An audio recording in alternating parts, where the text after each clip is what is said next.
Hello, today's Bible study comes from Job chapter 13.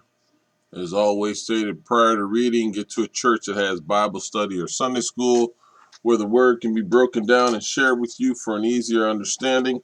Also, get with some friends who break bread and share the word and share it and get some understanding from one another.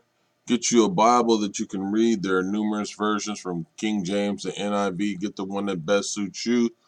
But most importantly, and above all the things that I have stated, call upon the Lord. If you knock at his door, he will answer it and fill you up with his word if that is what you seek. Amen.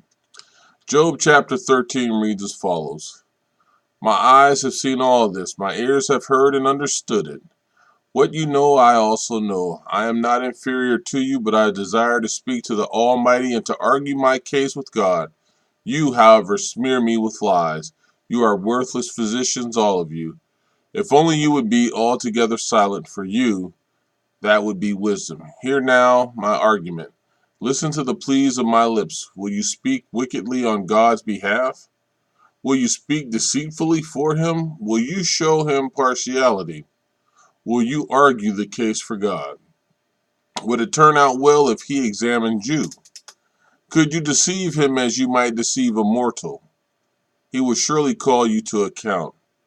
If you secretly show partiality, would not his splendor terrify you? Would not the dread of him fall on you? Your maxim are proverbs of ashes. Your defenses are defenses of clay. Keep silent and let me speak. Then let come to me what may. Why do I put myself in jeopardy and take my life in my hands? Though he slay me, yet will I hope in him. I will surely defend my ways to his face. Indeed, this will turn out for my deliverance, for no godless person would dare come before him. Listen carefully to what I say. Let my words ring in your ears. Now that I have prepared my case, I know I will be vindicated. Can anyone bring charges against me? If so, I will be silent and die. Only grant me these two things, God, and then I will not hide from you.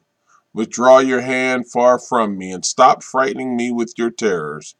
Then summon me, and I will answer, or let me speak, and you reply to me. How many wrongs and sins have I committed? Show me my offense and my sin. Why do you hide your face and consider me your enemy? Will you torment a wind-blown leaf? Will you chase after a dry chaff? For you write down bitter things against me and make me reap the sins of my youth. You fasten my feet in shackles. You keep close watch on all my paths by putting marks on the soles of my feet. So man wastes away like something rotten, like a garment eaten by moths. Job chapter 14. Mortals born of women are a few days and full of trouble. They spring up like flowers and wither away like fleeting shadows. They do not endure. Do you fix your eye on them? Will you bring them before you for judgment? Who can bring what is pure from the impure? No one. A person's days are determined. You have decreed the number of his months and have set limits he cannot exceed. So look away from him and let him alone, till he has put in his time like a hired laborer. At least there is hope for a tree. If it is cut down, it will sprout again, and its new shoots will not fail. Its roots may grow old in the ground, and its stump die in the soil, yet at the scent of water it will bud, and put forth shoots like a plant.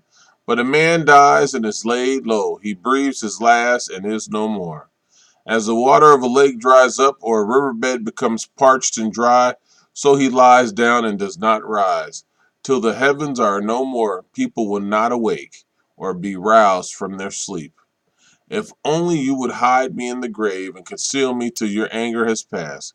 If only you would set me a time, and then remember me. If someone dies, will they live again? All the days of my hard service, I will wait for my renewal to come. You will call, and I will answer you. You will long for the creature your hands have made. Surely then you will count my steps, but not keep track of my sin. My offenses will be sealed up in a bag. You will cover over my sin. But as a mountain erodes and crumbles, and as a rock is moved from its place, As water wears away stones and torrents wash away the soil, so you destroy a person's hope. You overpower them once for all, and they are gone. You change their countenance and send them away. If their children are honored, they do not know it. If their offspring are brought low, they do not see it. They feel but the pain of their own bodies and mourn only for themselves. Amen.